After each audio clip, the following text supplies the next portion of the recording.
raha mbola miteraka korontany amin'ny EPP isan-karazany ny fanatanterahana ilay fampianarana maimaim-poana dia fampanantenana hafa indray no nomeny filoha rajonary mampianina ho an'ny mpampianatra androany.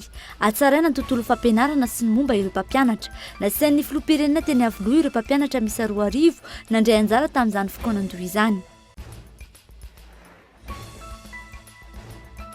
Ahina hiparitaka ny vondrona parlementaire HVM.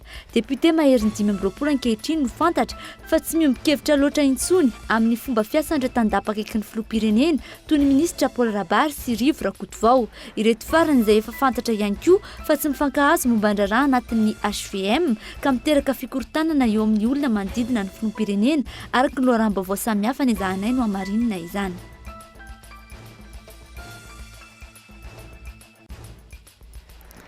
Ahina no mety fanararaotana amin'ny fampiarana lalàna mifeny fifohana sigara eto Madagasikara hiatra manomboka rahampitso.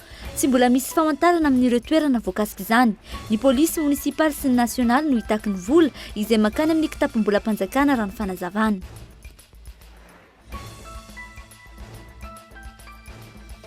Polisy tsy mahazatra, lasa olo malaza vetivety tao amin'ny Facebook. Polisy ny fifamoivozana etsy tamin'ny Menambany manana fihetsika mampite-hidera. Polisy ratsikitsiky niteraka fananganana groupe mitady vola hankasitrahana azy.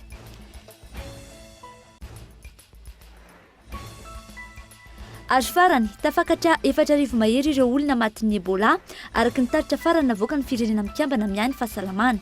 Miorikoditra amin'ny firenena matanjaka manoloana ny fiparitahan ity valana aretina ity no amafisina araka izany ny fepetra manokana andraisina amin'ireo sistan'izy ireo. Ny andindinina avy hatrany.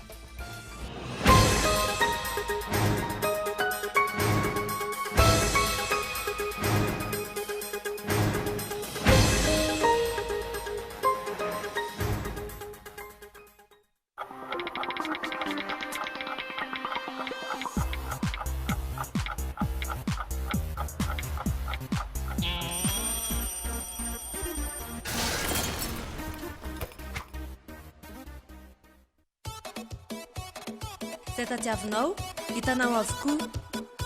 Premier choix, première qualité, TV LED,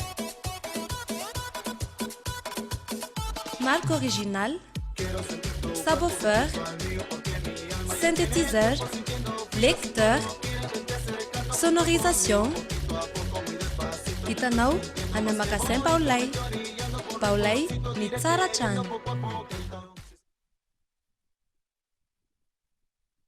Pour la rentrée scolaire, économisez avec Shell.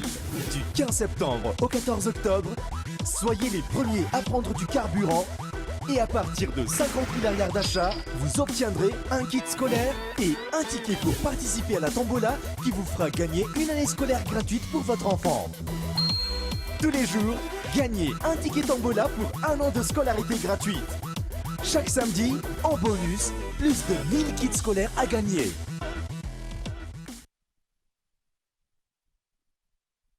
Du grand spectacle arrive sur Canal+.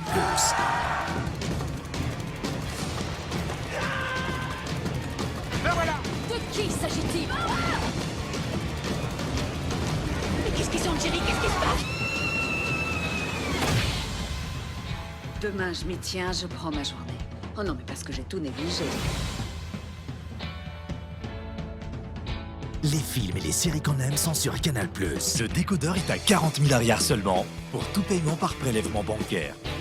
Canal+.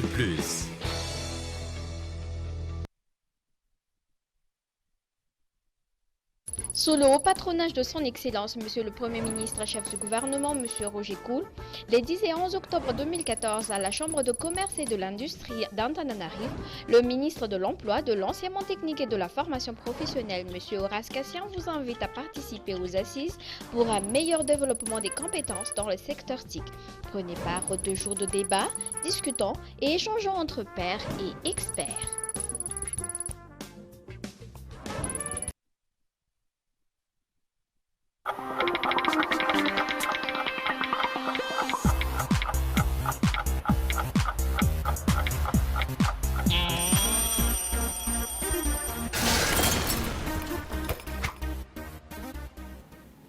dia mbola faly mitsidika ny tokantrano indray tomboka lasy tomboka fa avy amin'izao asabotsy hariva izao ialana tsy ny etỳ am-piandohana sady ny fahatarana no ny fahatapahany herinaratra tetỳ amin'ny faritra nisy anay miarahaba no ary manasanao anaraka ny fampalalam-baovao hatramin'ny farany. Vaovao politika iniparitaka ny vondrona parlementaire HVM député mahery 5 ankehitriny no fantatra fa tsy miombon-kevitra loatra intsony amin'ny fomba fiasan'ireo tandapa akaiky ny filohampirenena toy ny ministra Paul Rabary sy Rive Rakotovao ireto farany izay fantatra ihany koa fa tsy mifankahazo momba ny raharaha anatin'ny HVM ka miteraka fikorontanana eo amin'ireo olona manodidina ny filohampirenena araka ny loharanom-baovao samihafa no ezahina no amarinina androany misavorita karak'izany manodidina ny filohampirenena ankehitriny. Fanatetiny. Mafana ny ady mangatsika ao andapa. Tsy mifankahazo ny minisitrim-panjakana Rive Rakotovao sy ny ministra ny fanabeazam-pirenena Paul Rabary. Lonilony mifangaro toetra manokana ve no antony, vokatry ny hevitra mifanipaka sy ny fiadiana fity amin'ny filoham-pirenena ve, nametra-panontaniana ihany koa ny loharanom-baovaonay. Mazava aloha fa hita mivantana ary miantraika amin'ny fiainam-pirenena ny ady ny samy mpanolontsaina sy tanànan-kavanana ankehitriny ary maro ireo tranga izay nahafahana nanam-porofo izany. Porofo maromaro tsy nanatrika ny fametrahana ny antoko HVM manerina Madagasikara ny ministra Paul Rabary na ny teto an-drenivohitra sy manodidina na ny tany amin'ny faritra. Ireo ihany koa fa mifanipakevitra matetika izy ireo. Misy ankolafy amin'ireo ministra ao anatin'ny gouvernemanta, ireo miaradia amin'ny Rive Rakotovao sy Henri Rabarinjaka ary ireo miaradia amin'ny premier ministre izay misy ny ministra ny fanabeazam-pirenena. Ny ariary ho adin'ny ministra Paul Rabary sy Rive Rakotovao io tamin'ny fanendrena ny direnina farany teo. Na tamfitohina ny solombavambahoaka HVM ihany koa izany araka ny fikaroham-baovao nataonay. Tsy nisy noraisin'ny ministry ny fanabeazam-pirenena avokoa ireo anarana direnina natolotry ny antoko HVM afa-tsy ny tany Mahajanga. Araka ny loharanom-baovao iray hafa akaiky ny ministra Rive Rakotovao dia saika avy amin'ny antoko timma ny ankamaroan'ireo direnina vao notendrena farany ireo. Ny tena raharaha dia miantraika any amin'ny vondrona parlementaire HVM ihany koa ity raharaha ity. Nametra-pialana tsy ho HVM ny député Jaovato. Efa misy ihany koa 2 na 3 ankehitriny manambana ny hiala ary hatramin'ny 20 mahery eo ny fantatra fa efa tena misalasala ary maro no tsy samy tonona ho HVM intsony rehefa manoloana ny vahoaka ny fidy azy na hiresaka amin'ny fahitalavitra na tafahoana aminay mpanao gazety ihany koa. Antony izany araka ny miverimberina hatrany ny afitsik'ireo mpanao politika sy mpanolontsaina manodidina ny filohan'ny Repoblika. Ny fivirina farany tetsy amin'ny Colbert ny 7 oktobra farany teo ohatra, sakafo ho an'ny solombavambahoaka 330 ao amin'ny HVM sy ministra 12 nonomanina. Tsy nisy afa-tsy solombavambahoaka 3 nefa ny tonga ary nanatrika izany ny ministra ny fanabeazam-pirenena saingy tsy nilobava tamin'ny dinika izay natao. Aina orava tsy hoela araka izany ny vondrona parlementaire HVM. Tsy maintsy mampiavana ireo manodidina azy ihany koa ny filoham-pirenena raha te hahavita zavatra. Rehefa nataonay ny fanadihadiana, toy ny tsy mahafantatra izany akory anefa ny filoha Hery Rajaonarimampianina. Ny zava-misy miantraika amin'ny fomba fijeriny vahoaka ny fiasan'ny filoham-pirenena, ny fikorontanan'ireo manodidina azy sy ny vokatry ny ady mangatsika eo amin'ny samy HVM ankehitriny. Vaky tanteraka kosa ny ady eo amin'ny filoha teo aloha Marc Ravalomanana sy ny fitondrana Hery Rajaonarimampianina. Tapitra treo ny fiara-miasa ho ity filoha teo aloha ity tamin'ny alalan'ny Antsoatarbira mbola fanambarana ny fanoheran'ny Ankolafy Ravalomanana izay tarihiny ihany nataony 2 herinandro lasa izay ny faravohitra no fotoana ho kosa izy tamin'ireo pombazy androany. Fanatetiny. Indroa sabotsy izay niditra tamin'ny alalan'ny Antsoatarbia ny filoha teo aloha Marc Ravalomanana ary nanambara fa manohitra ny fitondrana ankehitriny. Androany tapitra treo ny fiara-miasa amin'ny fitondrana ankehitriny. Isika efa nalaza tamin'ny herin'ny vampy zay tambaran'izay tsika ilady hoe vita teo. Sy niandra intsony fa ho tao data. Momba ny fodiny eto Tanindrazana kosa toy ny mahazatra nilaza ity filoha teo aloha fa tsy hoela ny fahatongavany. Efa vonona ary nanaiky ny fiverenany avokoa na ny SADC na ny Amerikanina na ny ao Afrika Atsimo izay misy azy amin'izao fotoana izao. Eny faravohitra ny fotoana hoy izy tamin'ireo pombazy.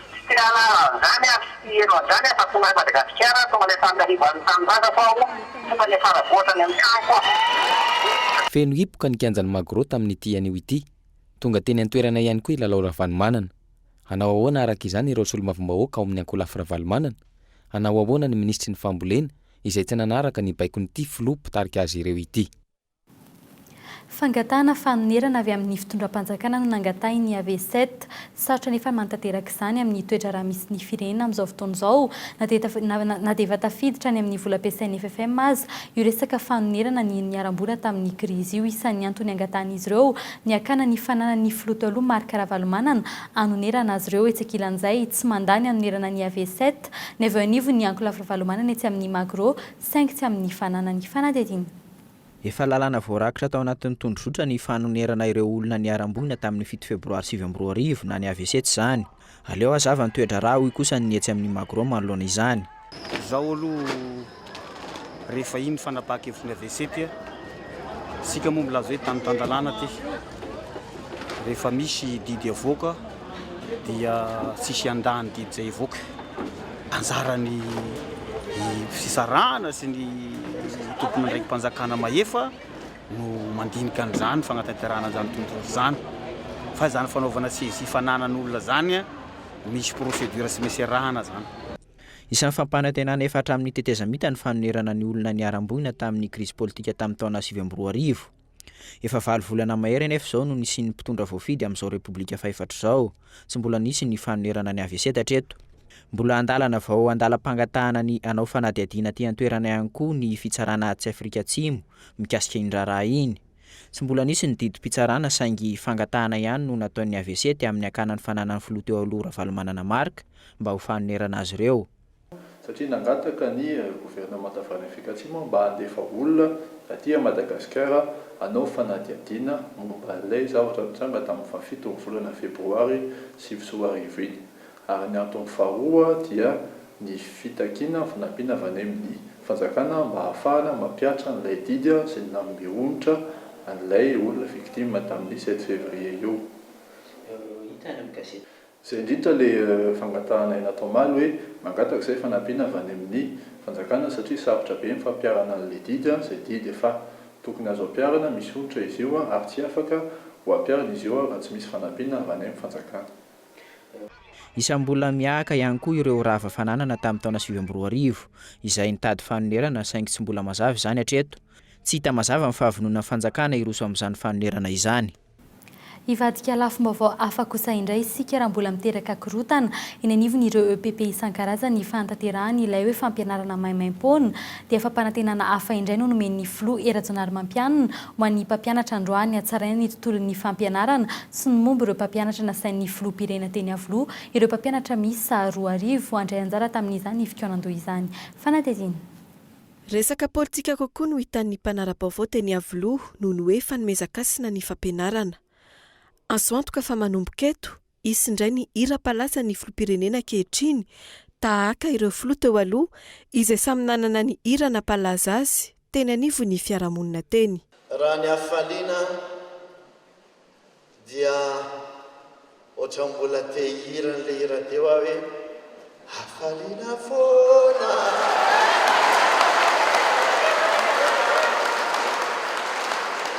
Fa tsy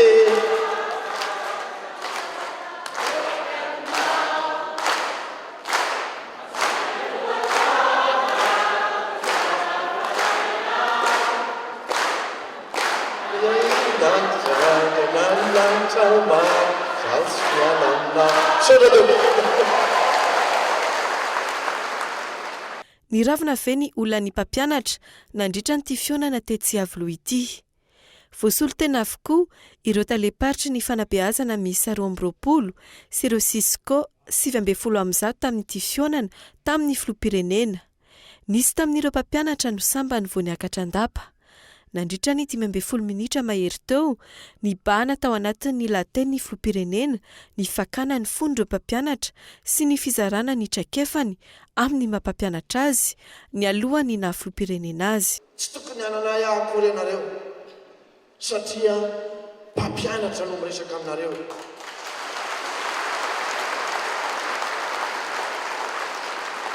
Mpampianatra izay efa niaina ny ainanareo ary mbola miaina ny ainanareo.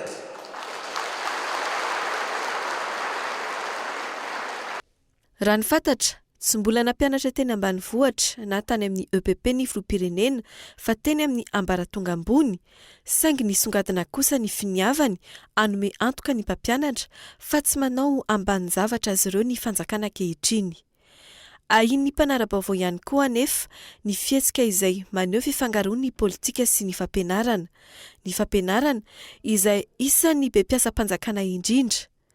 Toa manamarina izany indrindra ny nambaran'ny ministry ny fanabeazam-pirenena Paul Rabary. Miala tsiny amin'ireo namana ministra fa iza ny ministera nahazo poste budgétaire 1000. Iza ny ministera nahazo poste budgétaire 2000. Iza ny ministera nahazo poste budgétaire 3000. Iza ny ministera nahazo poste budgétaire 10000.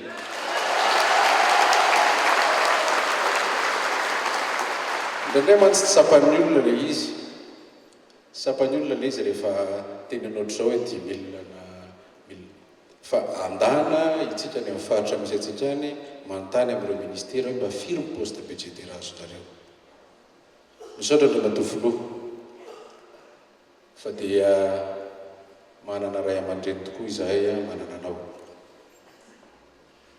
Fa izao andre matofoloha ireo dia mpampianatra mpanabe afaka mampita ny hevitra amin'ny fanabeazana. Fa aleo tsorona izay fitondrana tsy mikarakara-mpampianatra dia fitondrana tsy mahary toerana. Fampitana hevitra eo amin'ny fanabeazana ihany ve no tanjona? Sa ivoy ny firainkevitry ny antoko HVM? Anomana sahady ny fifidianana kominaly. Mipetraka ny fanontaniana satria ny fampianarana no voalaza teto fa antoky ny firenena tsara tantana, nefa tsy maintsy anamafy ny antokony mba ahafahany mampandresy ny heviny ny filoham-pirenena. Ankoatran'ireo rehetra ireo, sary fahita amin'ny propagandy no hita teny Iavoloha androany. Ireo fampanantenana tamin'ny propagandy farany izay maro no tsy mbola tanteraka hatreto. Manodidina ny fampianaran'izay hatrany tokony hifanaraka amin'ny zava-misy eto Madagasikara, ny tetiandro ampiarina amin'ny fampianarana findra ny volana Martsa, ny fidiran'ny mpianatra araka ny sosikevitra ny vohitra tao amin'ny fikaonan-doha momba ny fanabeazam-pirenena, eo amin'ny fanomezan-danja ny soatoavana malagasy, atao mitovy tantana ny fampianarana ny teny malagasy sy ireo teny vahiny, taorian'ny fikaonan-doha izay ny farana omaly, miandry ny tsoakevitra avoakan'ny ministera ireo mpampianatra amin'izao fotoana izao. Fanatetiny. Fanavoazana tanteraka ny fampianarana no kasain'ireo mpampianatra ampiarina eto Madagasikara. Mikasika ny fanomezana lanja ny soatoavana malagasy, tokony hitovy tantana ny fampianarana ny fiteny malagasy sy ny teny vahiny. Tsy maintsy hisy ny fampiofanana ireo mpampianatra mialoha ny fampiarana an'izany. Isan'ireo sosikevitra naroso tamin'ny fikaonan-doha ihany koa ny fanovana ny tetiandro. Raha mifanandrify amin'ny vanim-potoana ny rivo-doza izay mampiakatra ny rano any amin'ny faritra maro eto Madagasikara ny fidiran'ny mpianatra, tokony afindra amin'ny vanim-potoana hafa izany. Tolo-kevitra dia ny hoe tokony miditra any amin'ny Mars dia tokony vakansy any amin'ny Desambra androany na Novambra.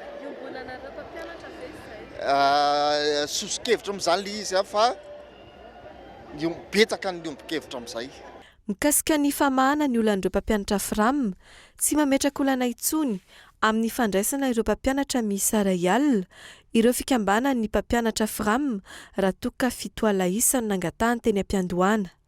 Isiny ny fepetra ho raisin'izy ireo manoloana an'ireo EPP mbola mampandoha vola an'ireo ray aman-drenin'ny mpianatra. Anisan'ny zavatra nitakinay mpampianatra FRAM reny ary hotakinay mihitsy hoe maimaim-pona dirina amin'ny sekolim-panjakana ary zahay eo anivon'ny anefa dia hidina antsehatra amin'ny sekolim-panjakana rehetra hijery hoe iza mbola mandoha vola mikasika an'izay zavatra.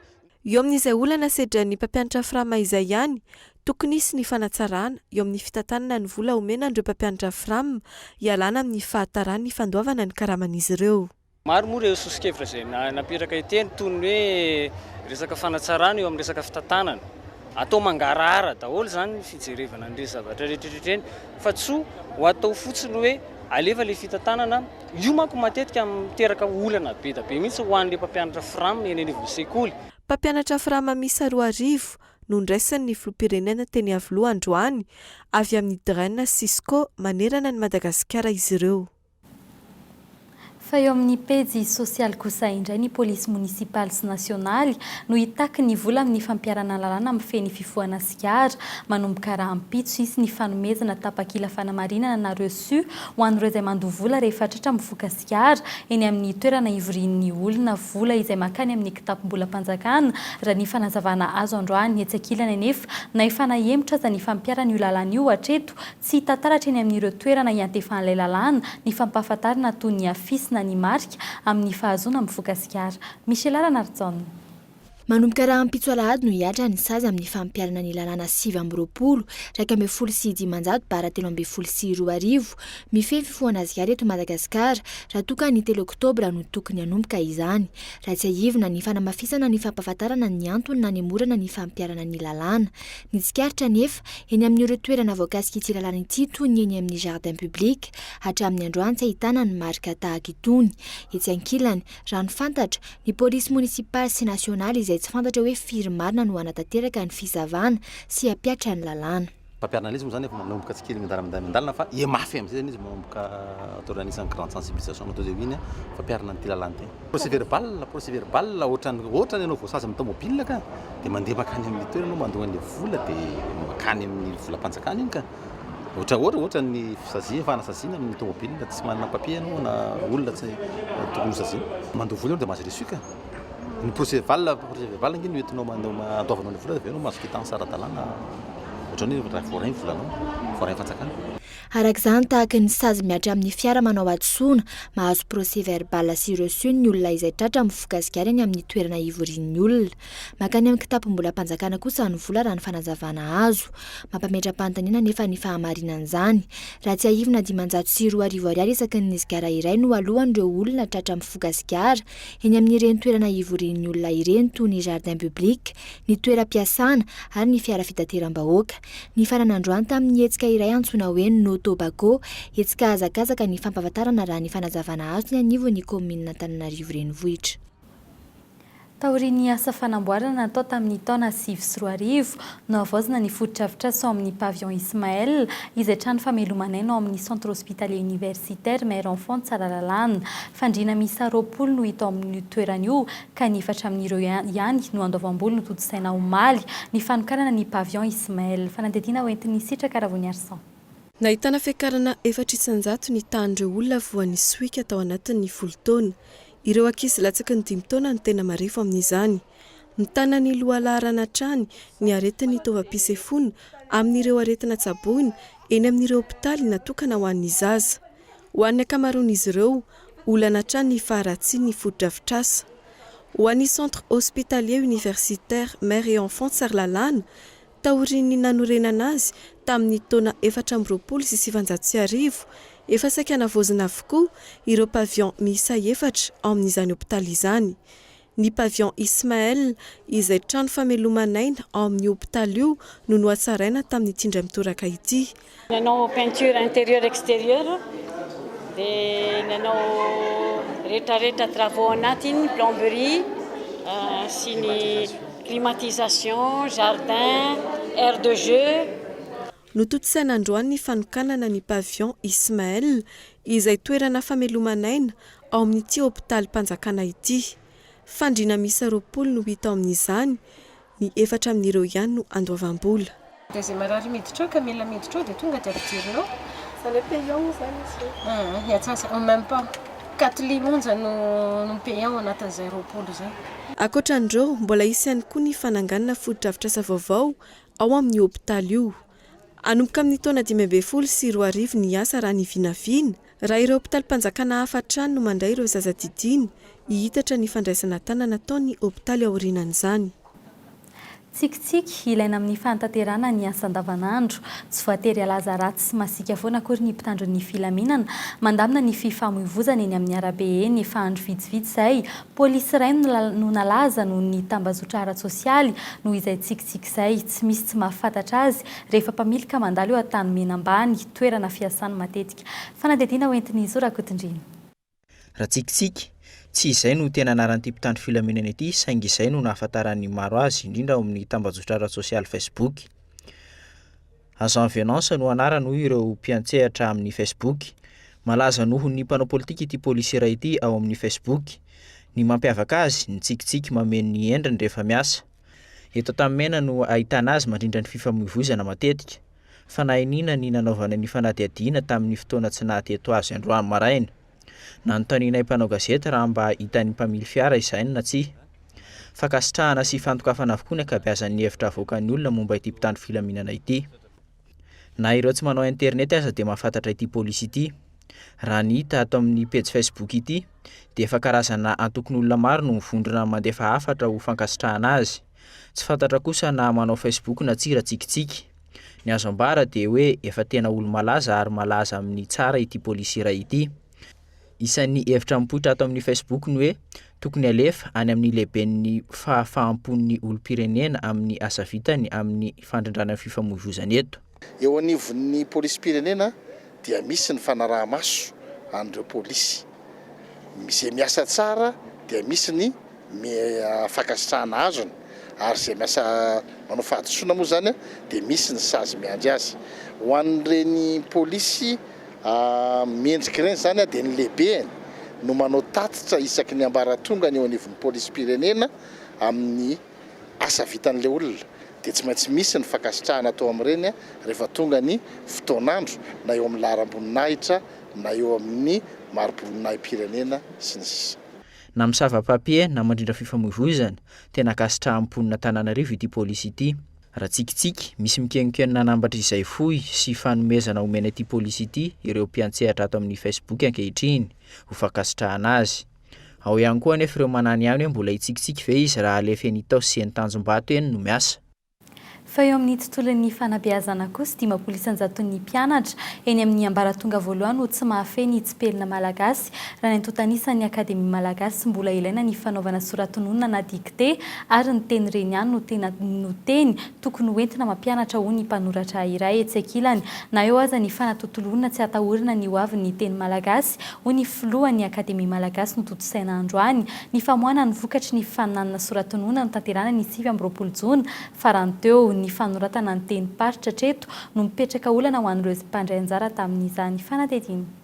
Mifarana ao amin'ny kilasy T5 ny fanaovana soratononona raha ny eto Madagasikara. Manoloana ny fiazakazaky ny fandrosoana sy ny firoborobon'ny fanatontoloana dia tsikaritra ireo akademisianina fa mila ho resitosika ny tsy fahalalan'ny malagasy ny tenin-drazany sy ny sotoavina raketin'izany. Raha ny statistika avy amin'ny akademia malagasy 500 ny mpianatra eny amin'ny ambaratonga ambony no tsy mahafehy amin'izao fotoan'izao ny tsipelina malagasy antony mbola ilaina ny soratononona. Ilaina ny soratononona amin'izao fotoan'izao noho ny fahadisotsipelina etsy izay mandiso ny teny ary ny tsy fifehezana an'izany dia manova zavatra be dia be. Marina aloha fa ao anatin'ny feotsika dia na ao anatin'ilay resaka amin'ny solosaina ankehitriny ohatra tsy dia ilaina loatra kanefa manova zavatra betsaka mihitsy ny elanelana. Ao anatin'izany koa ny ilana ny soratononona ihany koa dia tsika malala fa ao anatin'ny resaka solosaina ankehitriny raha voadiso kely fotsiny ny tsipeliteny dia tsy tafavoaka mihitsy ny zavatra tadiavina ka tsy tokony atao tsinotsinona zany ny famakiana sy ny fanoratana amin'ny teny marina. Manoloan'izany taoriany ny fikaonan-doha momba ny fanabeazana izay ny farana omaly ny teny reny na ny teny malagasy no teny tokony entina ampianarina eto Madagasikara na ny fanazavana azo. Naiza eran-tany aloha dia ary efa nataon'ny UNESCO zany miteny reny ihany ny teny eto mampianatra indrindra ho an'ny zaza mahomby indrindra raha ny fahazazany taka zany hoe raha teny hafa no beazana azy ka tsy hoe iny foana nanaovana azy dia misy elanelana io ka tsy ny hoe fandetehana ianarana teny frantsay koa no aizina ankizy teny frantsay fa ny fahaizany teny malagasy dia avy eo dia amadihany an'iny heviny iny amin'ny teny frantsay lasa lavitra izy. Vokatra zany tamin'ireny fanagasiana notontony ireny misy ihany angeny naomby. Etsy ankilany naneho ny heviny ny filohan'ny akademia malagasy amin'ny ho aviny ny teny malagasy. Raha ny ho avy moa dia hitantsika angamba fa ny tanora no tena betsaka rotsaka fanabeazam-bony teny malagasy amin'izao fotoana izao fa misy maro ireo tanora nofo ary mahavelom-bolo satria midika zany fa tsy hofaty akory ny teny malagasy satria ny tanora no anisan'ny mivoy azy mafy dia mafy. Tsy manao hoe mbola ho avitra ny teny malagasy fa zao miaina ny teny malagasy tsy atahorana ho fato ny teny malagasy fa mbola eo ambavatsika malagasy hatrano. Nototsaina androany tetsy amin'ny Akademia Malagasy ny famoahana ny vokatry ny fifaninana soratononona ny 20 jona lasa teo. Miisa 720 ny mpandray anjara tamin'izany eraky ny faritra 12 raha ny fanazavana azo tamin'ireo mpandray anjara ny fanoratra ireo teny paratra no nipetraka olana.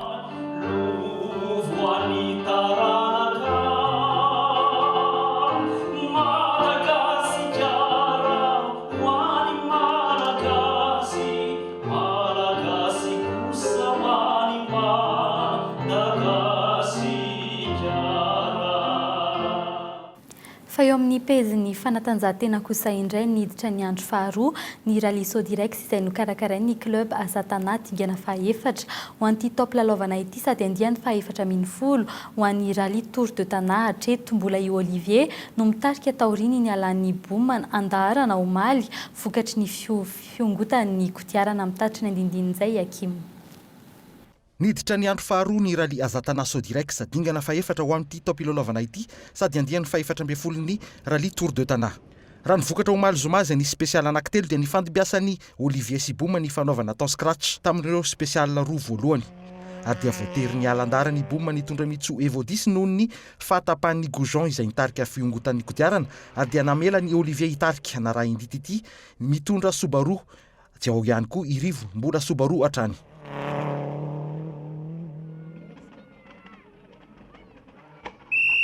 Hatramin'ny anio izay nisy spesial anankidimy dia mbola Olivier hatrany no mitarika izay manana tombony 10 minitra be izao mihoatra amin'ny tity izay eo amin'ny larana faharoa vonjimaiky.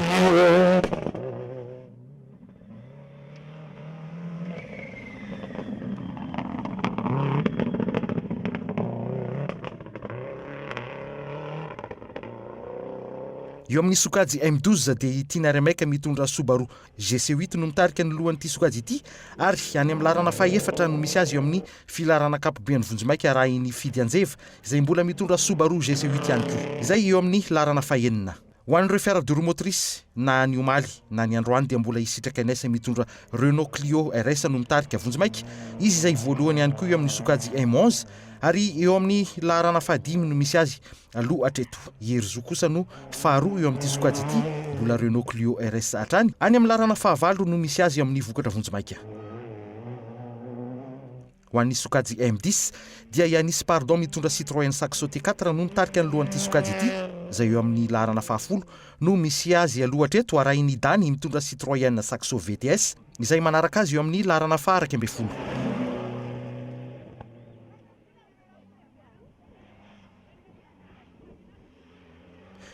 Ho an'ny sokajy T2 dia Freddy mitondra Isuzu D-Max no mitarika ny lohan'ity sokajy ity ary eo amin'ny larana fahafito no misy azy amin'izao.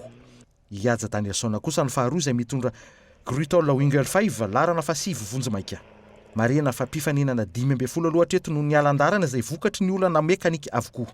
Nisy nitranga-javatra mampalahelo izay nosedrain'ireo mpifaninana sasany satria tsy hay na sangratsy na akasomparana fa dia sendra vato malao milahatra ireo mpifaninana tamin'ireo tanàna sasany izay nolalovan'izy ireo. Isan'ny vomafy voalohany ohatra ny ekipage Louvel Stedi izay voatery ny alandarana vokatry ny fitrongisana vato tao amin'ny ES2 manakavaly ny andro voalohany. Ary nisy ny fahaverezana fotoana ho an'ireo mpifaninana sasany izay nivoaka ny fiara mihitsy anala vato. Nisy arak'izany ny fepetra noraisin'ireo manam-pahefana noho io trangan-javatra io. Rapitso no ifarana ity dingana fahaefatra ity izay spesial tokana iainga etsy Anjeva Telomita iazana Anjeva Gara. Ary 7 sisa ireo mpifaninana iainga amin'ny 7 ora maraina etsy amin'ny PC Ambohimalaza.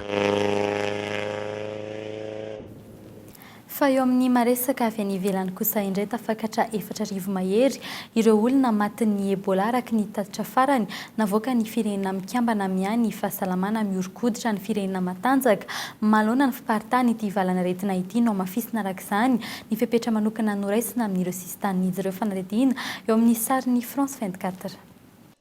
Espagne, firenena Europeana nisy ny famondrana voalohany ny otrika aretina Ebola. Voatondrom-bolotra avy hatrany ny fitavozavozany ny tompona andraikitra ara-pahasalamana Espaniola amin'ny tsy fahamatorana tamin'ireo fepetra ndraisina amin'ny fiatrehana ny fiparitahan ny valana aretina ity. Mihetsika ny firenena maro ankehitriny no mafisina ny fiofanana ireo mpandray ny marary raha vao ahitana ny soritra aretina. Raha ny taritra ofisialy navoaka ny firenena mikambana amin'ny fahasalamana na ny OMS omaly, olona miisa 37,400 no maty ny otrika aretina Ebola maneran-tany. Miisa 5,737 ireo olona ahitana ny tranga ankehitriny araka ity tatitra ity hatrany. Ity farany izay nizara ho sokajy roa ireo firenena nahitana ny tranga. Voalohany Guinée, Liberia ary Sierra Leone, ireo firenena telo tena voakasika ankehitriny. Sokajy faharoa kosa no misy an'i Nigeria, Senegal, Espagne ary États-Unis. 27 andro eo no andrasana aoriany ny tranga iray farany nisian'ny Ebola, ilazana fa tsy misy intsony ny famondrana ny valana aretina ao amin'ny firenena iray. Tsy mbola tahorana ny aretina Ebola raha mbola tsy nipoitra ireo soritra aretina. Ny Ebola izay afaka mifindra amin'ny alalan-drà, ny atsembohana sy ny rora ary tsy mbola nahitana vaksiny manasitrana ankehitriny. Azadino raha ampitso amin'ny fitora hariva no anarahinao ny fandarana alaliny fokariny ny sampana fampahalalam-baovao ny tontolon'ny asan'ireo mpitandro ny filaminana no entiny Gaëtan Andriatsilavo aminao amin'izany dia izay ihany koa no entina manakatona ny fampahalalam-baovao amin'ny teny malagasy tamin'ny tianio ity amin'ny 9 ora latsaka fahefany no anarahinao ny fampahalalam-baovao amin'ny teny frantsay veloma ao amin'ny raha ampitso indray.